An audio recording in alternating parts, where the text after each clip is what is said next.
Good afternoon, you listen to Ade Oladipo and Rory, Jennings in for H&J this afternoon. Let's switch our attention to basketball. Completely two different stories when you think of basketball in America. Golden State Warriors about to play the Boston Celtics in a series that's going to sort of generate billions for the NBA, billions. You look at what's going on over here, though, and it really isn't the case. Let's welcome in Sam Nita, Executive Director of the Hoopsfix Foundation. Sam, tell us a bit about Hoopsfix first before we get started. Yeah, so we're the UK's sort of largest media platform. We launched the foundation 5-6 years ago, essentially trying to grow and raise the profile of basketball in the UK. You know, as you said there, sort of culturally in the UK, we're a little bit behind. A lot of work to do. Yeah, just a little bit. There's a lot of work to do, and so we kind of launched an event, the Hoopsfix All-Star Classic, had the first edition in 2014, and essentially it's a junior showcase of the top basketball players under 19 in the UK. We bring them together for a pair of All-Star games, a three-point shootout and a dunk contest. And that's really good as well. Can we ask what's happened to basketball in this country? I'm of an age where I played a bit of basketball myself, and you felt like there were hoops everywhere and courts, and people used to get together, and we were obviously clearly sort of following what was going on in America, but we loved it, and everyone had basketball jerseys on, and there was a time as well where it used to bring good numbers, right? I mean, you go way back, and we're talking way back here now, where sort of 10, 11, 12,000 would actually attend a basketball game. It was sponsored. It was everywhere. How has that declined so much? I mean, I don't know if it has declined so much. I mean, the BBL playoff final was at the O2 Arena a couple of weeks ago, and there were 16,000 people there. I just think still that the media coverage, it doesn't get the media coverage that it necessarily deserves. You know, there's a lot of data that shows that it's the second most popular sport for 11 to 15-year-olds, the second most popular team sport for 11 to 15-year-olds.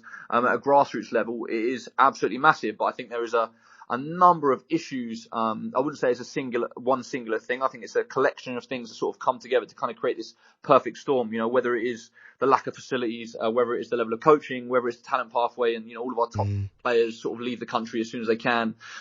There's just a whole collection of things that sort of lead the sport to being where it is. But I think it's making progress. It's slow and steady, but it is making progress, and hopefully it will continue to grow moving into the future. You know, when everyone obviously tries to compare everything with the NBA, and let's stop doing that, right? Because the NBA is NBA itself. It's a behemoth. But then you will look at sort of basketball tournaments in Europe. And basketball's massive in Spain, like huge in Spain. You look at it in Greece, again, very, very big. And obviously Asia, very big. South America, very big. Surely we need to look at their models and think, okay, how can we at least...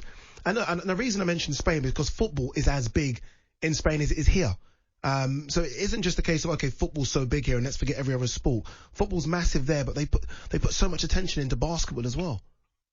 Yeah, for sure. You know, I think that one of the things I commonly hear from people is that in England is that, you know, basketball is an American sport, and actually I point out that basketball is the second most popular sport in the world. Yeah. You know, the UK is an exception in that regards, and yeah, I do think that actually the NBA being the comparison point hurts the sport here, because, you know, as you said, sort of in the lead up to this, the NBA is a multi-billion pound organisation, and it's huge. And then if that is your comparison point, the bar is so high that anything below that, which of course, you know, the basketball in the UK is, makes it look poor in comparison. So yeah, I think we do need to be looking to other European models as opposed to America, and seeing what we can replicate. But there is huge cultural issues, you know, like you said.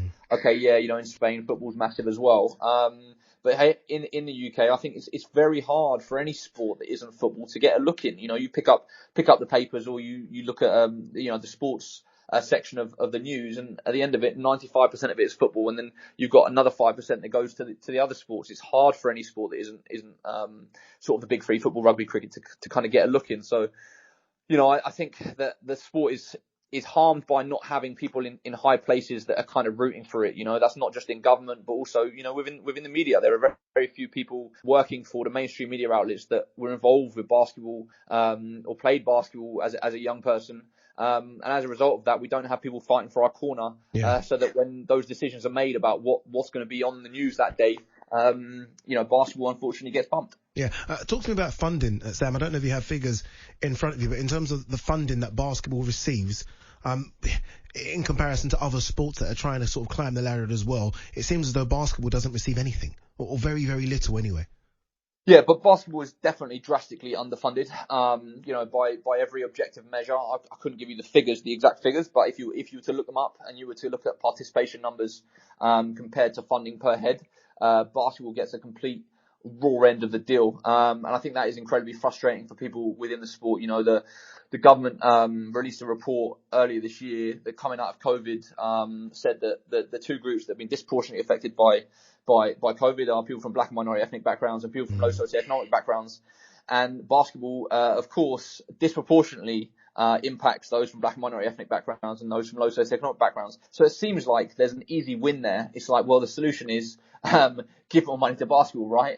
Try and actually use this sport as a tool to help have the social measures, social outcomes that you're trying to do. But unfortunately, here we are in 2022 and we're still fighting this ongoing battle that seems to have been going on for decades about the sport not getting the money that it deserves, and it's incredibly frustrating. Just before you go, Sam, I've got about 20 seconds here. Hoopsfix Foundation, how can we know a bit more about it? Social media handle, etc. Yeah, hoopsfixfoundation.org. You can see the work that we're doing to try and grow and raise the profile of basketball in the UK, and then you can find Hoopsfix on every single social media platform, and it's just at Hoopsfix.